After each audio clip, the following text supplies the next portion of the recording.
never slow up, no I don't take shit. I got no love for the fakeness. If you wanna play tough and wanna hate this, I'll always show up. I don't ever slow up, no I don't take shit. I got no love for the fakeness. If you wanna play tough and wanna hate this, I'll always show up and make a statement. I don't ever slow up, no I don't take shit. I got no love for the fakeness. If you wanna play tough and wanna hate this, I'll always show up and make a statement. Everything. Format baru yang diperkenalkan tahun ini di MotoGP telah menjanjikan perang, dan balapan sprint ini cukup agresif dan ingar-bingar. Artinya, ada overtaking tertentu yang di mata penonton tidak sah menurut peraturan, tapi memang demikian dan majelis komisioner jelas tidak memberikan sanksi. Contohnya adalah cara Marc Marquez harus menyalip Pecco Bagnaia kemarin di Le Mans. Marc menyalip saya secara agresif dan saya kehilangan posisi, kata Bagnaia kepada sinyal MotoGP Internasional sesaat setelah sprint race.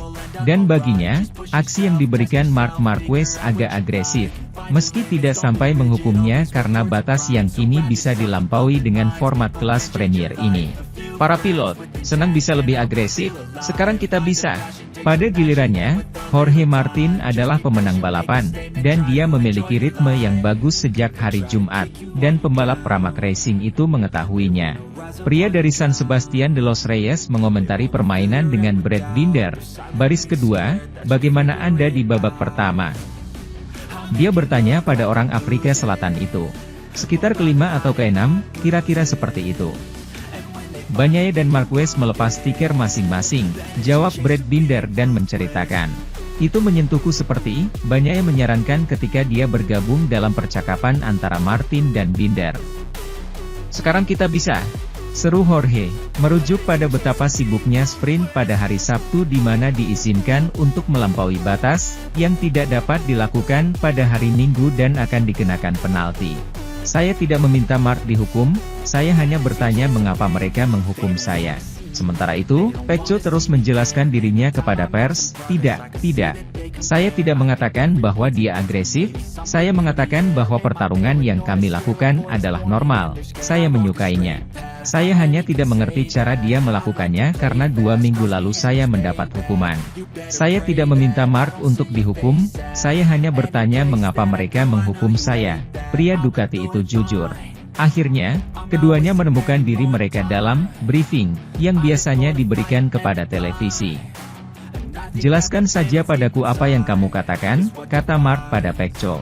Sementara itu, Johan Zarco menjadi pebalap tercepat dalam pemanasan MotoGP di Le Mans. Pebalap Prancis itu menang di sirkuit rumahnya, dengan kondisi yang sangat berbeda dari akhir pekan. Para pebalap MotoGP telah turun ke lintasan Le Mans untuk melakukan pemanasan.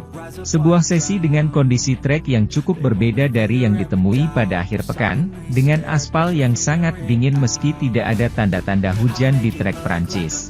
Jack Miller telah menetapkan waktu referensi pertama di pagi hari.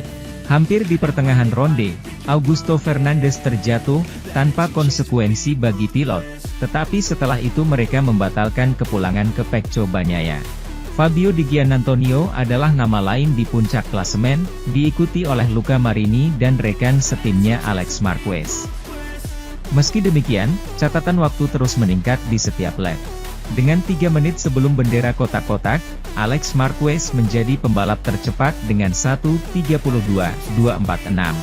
Joan Mir mengalami musim gugur ke-10 musim ini. Pembalap LCR Honda Takaaki Nakagami terkejut, naik ke posisi kedua klasemen di menit akhir. Brad Binder sudah berada di posisi ketiga dengan hanya tersisa 2 lap untuk para pembalap. Tepatnya dengan 2 menit tersisa, bendera kuning kembali berkibar di trek Prancis. Kali ini akibat kecelakaan yang dilakukan oleh Joan Mir. Terlepas dari segalanya, Jack Miller memahkotai tabel waktu lagi. Kegembiraan tidak berlangsung lama bagi petenis Australia itu. Sekarang dengan waktu hampir 0, Maverick Vinales dan Fabio Quartararo menang atas pembalap KTM di posisi pertama dan kedua. Alex Marquez, bagaimanapun, menggunakan peluru terakhirnya untuk merebut posisi kedua dari Yamaha.